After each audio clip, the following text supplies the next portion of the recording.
Depression एक global health crisis है जो लाखों महिलाओं को प्रभावित करता है। वर्ल्ड हेल्थ ऑर्गेनाइजेशन की रिपोर्ट है कि पुरुषों की तुलना में महिलाओं में डिप्रेशन 2 गुना ज़्यादा होता है। 5 में से 1 महिला अपनी ज़िंदगी में डिप्रेशन का अनुभव करेगी। इंडिया में 2018 के एक स्टडी में पाया गया कि 9% भारतीय महिलाएं डिप्रेशन से पीड़ित हैं। सामाजिक दबाव और लिंग भेदभाव जैसे सांस्कृतिक कारण इन उच्च दरों में योगदान करते हैं।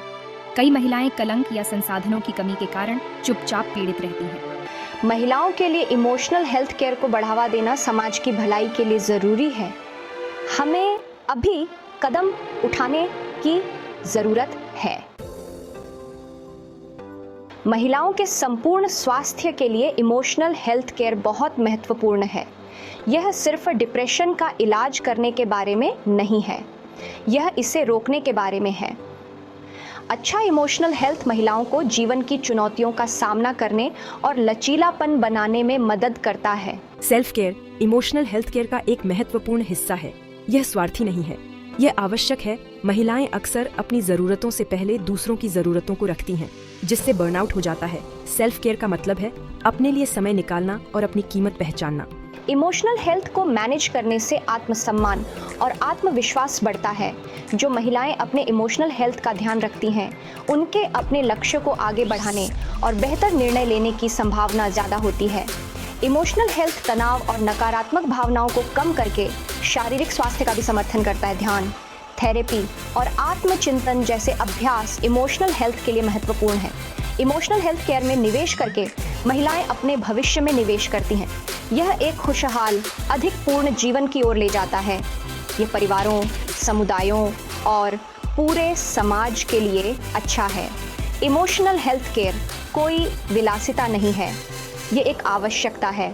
यह शारीरिक स्वास्थ्य देखभाल जितना ही महत्वपूर्ण है।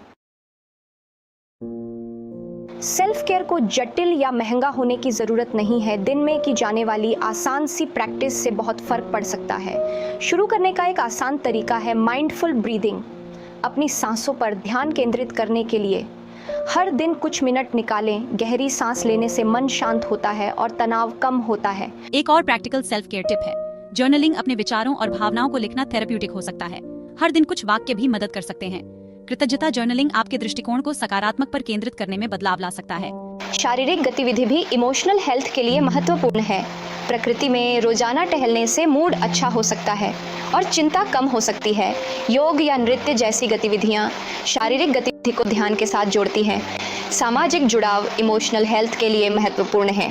दोस्तों, परिवार या सहायता समूहों के साथ सार्थक बातचीत के लिए समय निकालें। मदद के लिए आगे बढ़ना ताकत की निशानी है, कमजोरी की नहीं। इमोशनल हेल्थ केयर के लाभ मानसिक स्वास्थ्य से कहीं आगे तक फैले हुए हैं। कार्यस्थल में भावनात्मक रूप से स्वस्थ महिलाएं अधिक उत्पादक होती हैं और तनाव को बेहतर ढंग से संभालती हैं। यह बेहतर कार्य प्रदर्शन और करियर में उन्नति की ओर ले जाता है। इमोशनल हेल्थ निर्णय लेने के कौशल में सुधार करता है। व्यक्तिगत संबंधों में इमोशनल हेल्थ बेहतर संचार और सहानुभूति की ओर ले जाता है। इसके परिणाम स्वरूप मजबूत, अधिक संतोषजनक रिश्ते बनते हैं। नियमित सेल्फ केयर तनाव के खिलाफ एक बफर के रूप में कार्य करता है। यह जीवन में उनकी विभिन्न भूमिकाओं को लाभान्वित करता है। जब महिलाएं अपने इमोशनल हेल्थ को प्राथमिकता देती हैं, तो यह एक सांस्कृतिक बदलाव लाता है। यह इस धारणा को चुनौती देता है कि महिलाओं को हमेशा दूसरों को पहले रखना चाहिए। यह बदलाव महिलाओं को खुद को महत्व देने और अपने सपनों को आगे बढ़ाने का अधिकार देता है। वे रोल मॉडल बन जाती हैं, दूसरों को भी ऐसा करने के लिए प्रेरित करती हैं। इस सांस्कृतिक परिवर्तन का परिवारों और समुदायों पर रिपल इफेक्ट पड़ता है। बच्चे उदाहरण से सेल्फ केयर का महत्व सीखते हैं। कार्यस्थल में जो महिलाएं इमोशनल हेल्थ को प्राथमिकता देती हैं, वे बेहतर वर्क लाइफ बैलेंस की वकालत करती हैं।